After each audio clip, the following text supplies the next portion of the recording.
First of all, I just want to say that I'm not putting this video on my channel because I'm not making this video to get attention or to, draw any attention to myself as a person, but I just really want to get this story out there so that people, especially young girls like I was and like I still am, know what they're dealing with when they're interacting with, Duran rider Harley, because I did not know what I was dealing with. So I think I'll just start right from the beginning. I met Harley at his cycling festival last year in June, and I was like a huge fan of his. Like, I watched all his YouTube videos. At the time, I really looked up to him, and yeah, we talked a few times at the festival, not much. But then in September, I came back to Chiang Mai, and pretty much as soon as I got back here, he sent me messages being like, "Are you back in Chiang Mai? Where are you staying? When are you coming up the Doi?" And to be honest, at the time, I was quite, pleasantly surprised that he like noticed me, that he knew who I was, that he even knew my name. So I was quite happy that he was like noticing me.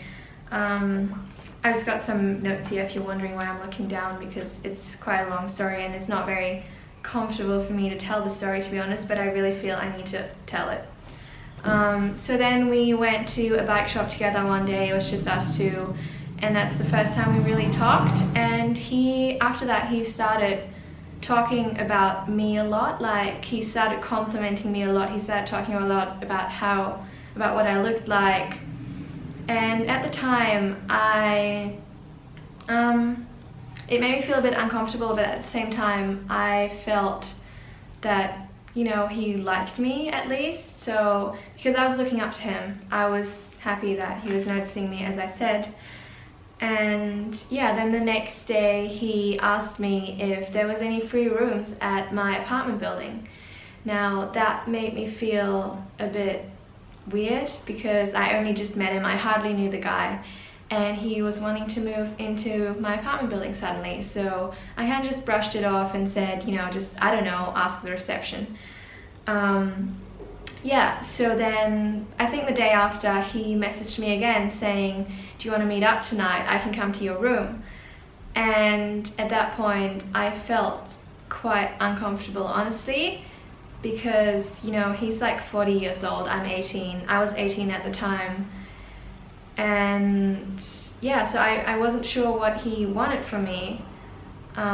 So I kind of just tried to wiggle myself out of it a little bit. I think I said I was tired and I was going for a ride the next day, so I said maybe we can meet another time or whatever. But then he said to me that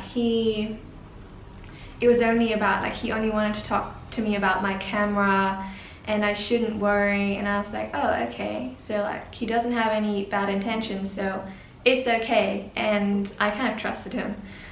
So he came to my room, and that night it was actually okay because we just talked and I tried to keep my distance from him. Then, because I trusted him after that, I was like, oh, okay, so he actually just wants to be friends with me, and I felt great about that because, I was respecting him a lot. I was looking up to him as this like community leader who was doing great things, I thought, at the time. And yeah, so then the day after, he wanted to see me again, and he wanted me to come to his room, and I was like, okay, we'll just hang out again because we're friends now. And yeah, as soon as I got there, he wanted to go to the rooftop, and we started talking, but it was a bit different because he started making a lot of like sexual comments, and he really tried to direct the conversation towards sex, which I felt a bit uncomfortable with again because he was so much older than me and I hardly knew him as well. So I kind of tried to just brush it off, and he was asking me things like, if someone's like really into you, what do you think they should do? And at that point I was realizing that he was like directly, talking about me, and I tried to brush it off by saying, oh, I think they should just like keep their distance and wait, kind of like wait and see. But he didn't. So he then tried to kiss me, and I kind of stepped back, and I was like, I don't think we should do this. Like, I don't think I want to do this. And what was strange about that situation is he was so taken aback and almost, I'm not sure, confused or angry that I said no to him.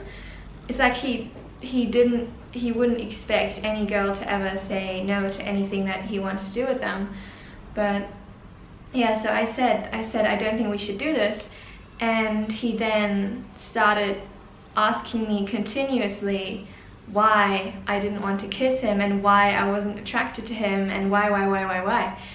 And the thing about that is he kept asking those questions, and obviously my answer in my head was that you're like 40 and I'm 18, and I don't think that we should be doing this because you're like so much older than me, and I don't think this is right. So, but because I respected him so much, I looked up to him so much, I liked him as this person that I thought he was, and this illusion that I had of him, of this great giving guy, I didn't want to like hurt him, so I just didn't say anything, and I kind of just said, oh, I don't know, like I just don't feel good about this kind of thing. And yeah, he just kept asking until I felt almost really stupid about saying no to him, because I felt like if he was questioning my decision so much, I was thinking surely there must be something wrong with me to say no to him.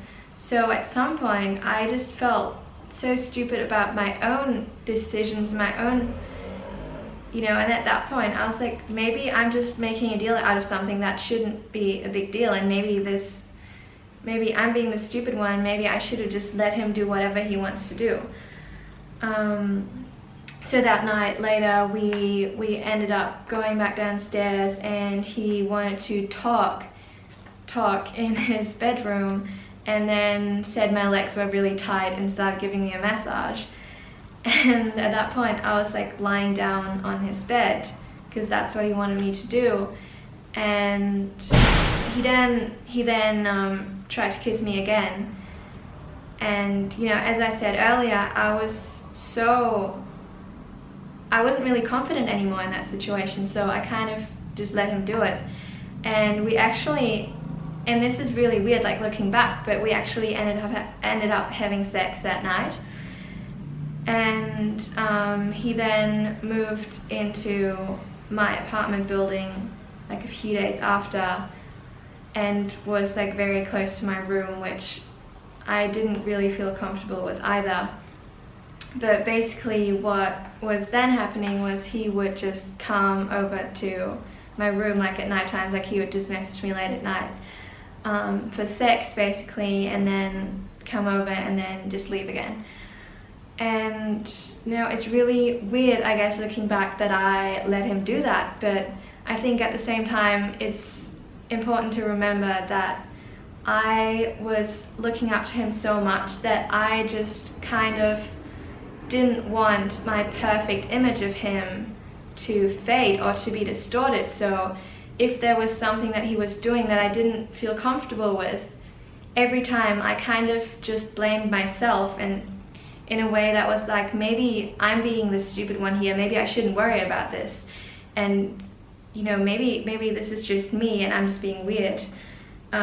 Such as when he refused to use condoms basically, and kind of just made a joke out of it, being like, oh, it's too late now anyway.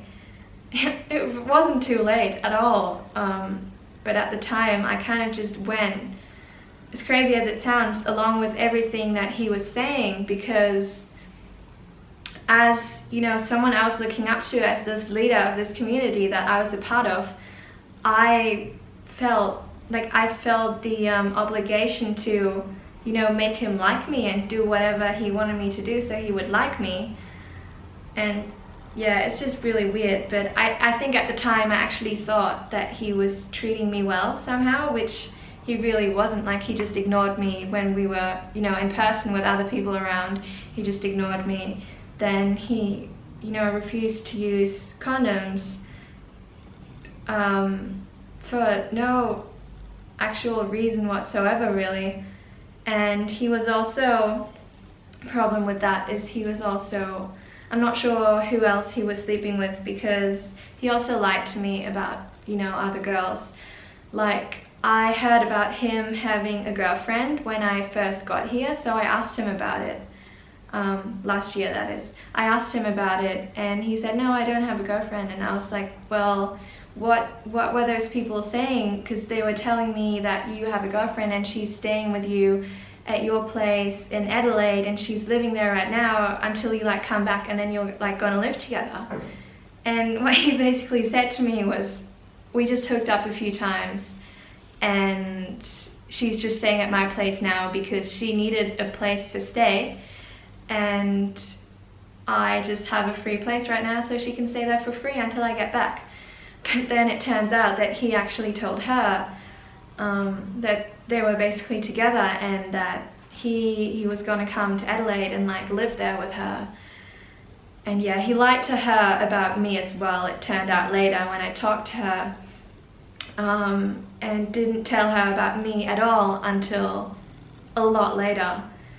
So yeah, it really, his statements and his actions didn't really line up, because the things he was saying to me was that I was like, I quote, 10 out of 10 girlfriend material, and like he was saying I guess nice things to me. So at the time I was like, oh, he's treating me well, but his actions really didn't align with that at all, the way he was treating me.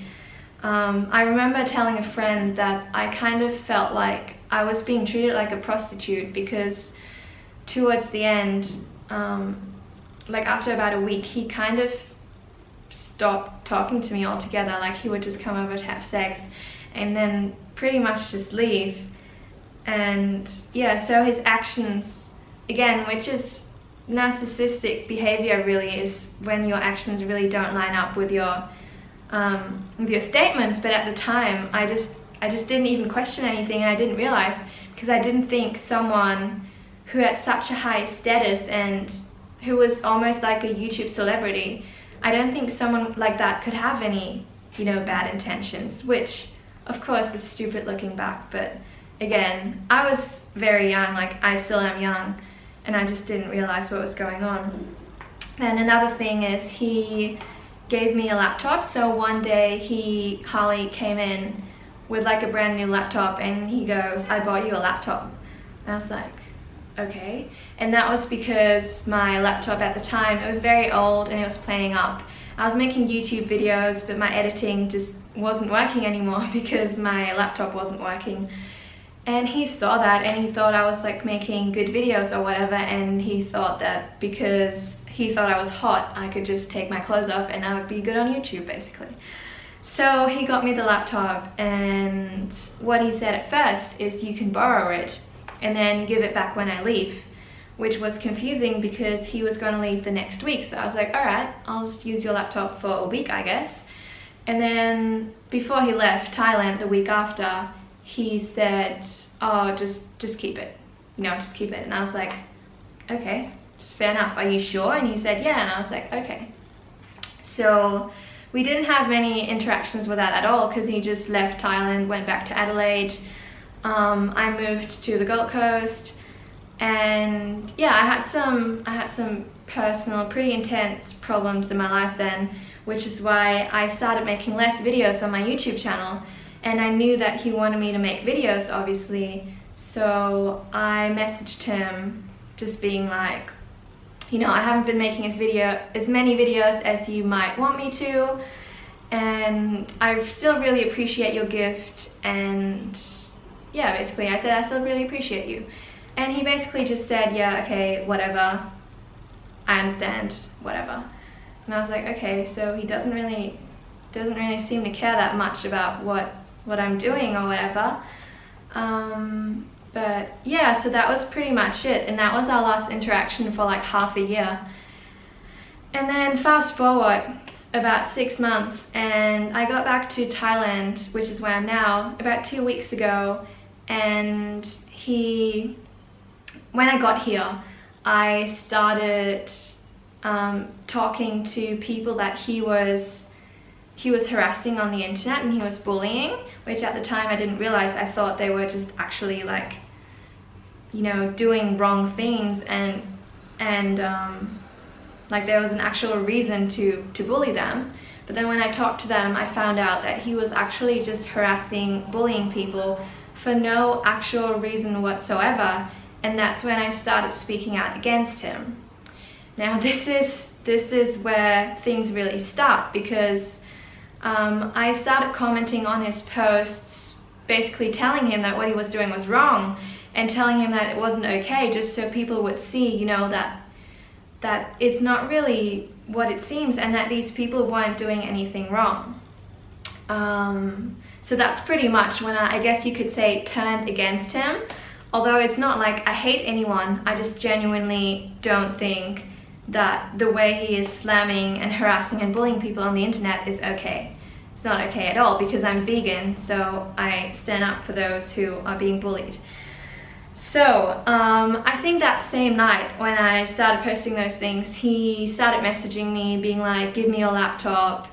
And I think the day after or 2 days after, he saw my friend and I riding in the street of Chiang Mai. He started following us. He like cut my friend off so she was behind me. He was like right beside me, just face full of anger and rage. There was like no actual emotions in that face, but just aggression and anger. It was quite scary, to be honest, because I was just by myself, and I didn't know what to do and how to react. And he was saying, like, you're gonna get arrested, you're going to jail if you don't give me your laptop. And it was just crazy, like completely unexpected. And so I basically, he kept being like, are you gonna give me the laptop? Are you gonna give me the laptop? And I was like, okay, because I just wanted to get them off me. And then basically he just turned and left. And I was so scared that day, honestly. But so a few hours later, I got back home from having dinner with a few friends, and the wheels of my bike were gone. So my bike was locked by the frame downstairs at my apartment building, and my wheels were just gone, which is strange because there was a few other bikes that were way more expensive than mine, and especially stealing bikes, doesn't really happen in Thailand. It's not really a thing. Now that was a few hours after Harley got so angry at me, and he knows exactly which one my bike is. Obviously he knows exactly where I live, because we used to be so close in the past, you know. So basically, because one of Harley's friends, Angry Vegan, just lives down the hallway, I talked to him that night and I said, there's cameras opposite our building and they probably caught the theft. And then fast forward to the next morning, and someone must have gotten scared because my wheels were back but locked up next to my bike with Harley's lock. And now I definitely know that that was Harley's lock, because that's the one he's been riding around with in, you know, his girlfriend's vlogs and everything. That's what he uses around town. And the lock that was downstairs, locked up with my wheels, even is like worn off in the exact same places, so it was definitely his lock, which, you know, is pretty disappointing to see from someone who claims to be a responsible leader of a cycling community to do something like that to a fellow cyclist. But yeah, just every time things like that happened, I was just more disappointed. Like this whole like illusion that I had of him was just crashed, because I thought he was, you know, as I said earlier, I thought he was so great. But yeah, so as soon as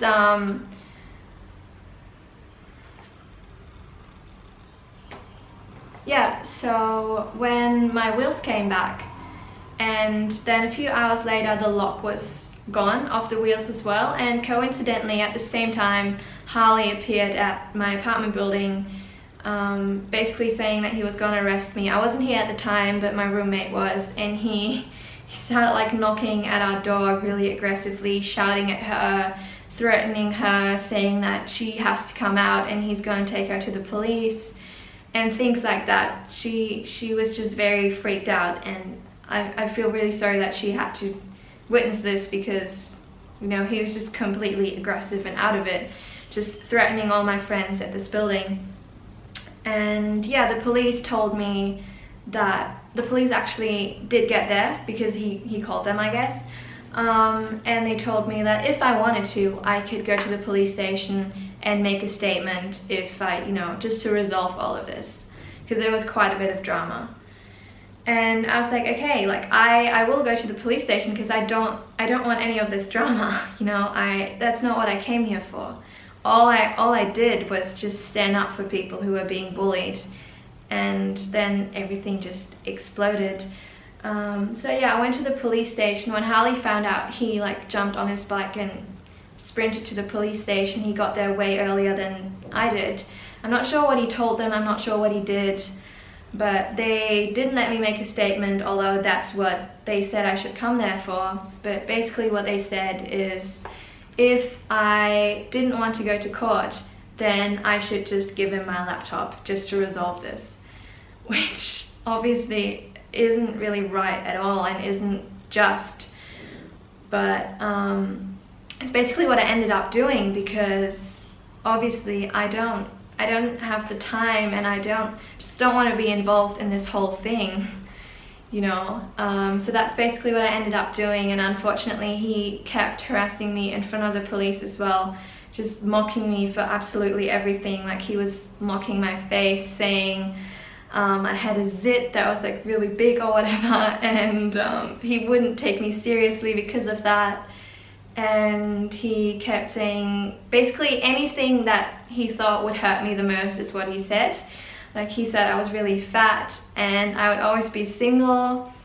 Now, you have to remember, this is a guy who will say pretty much anything,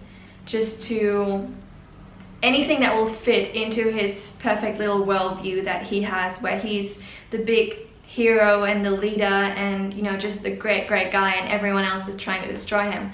So he literally went from, you know, saying I was, last year, so hot, to I was basically looking disgusting and I was fat and all of that. And you went from saying I was 10 out of 10 relationship material to saying I will be single forever. And that shift just happened because I was speaking out against him. So something good to know, something important to know in my opinion about Harley, is that if you know him in person, if you know him from the internet, you might think he's really giving, he's a really giving guy. But the thing is, he always wants something back. And if he doesn't specifically ask for something in return, then what he wants back is admiration and attention.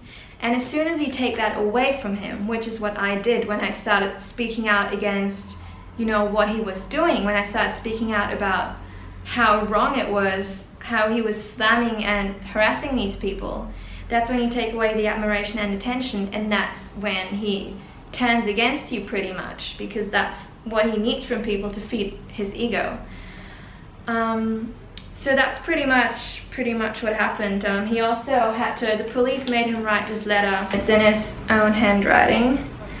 And what it was supposed to be was that, a letter saying that he confirms he won't come back to my apartment building. So the police pretty much banned him from coming back here, and were telling him that he had to confirm he would knock on my door again, things like that, because of how he was threatening me.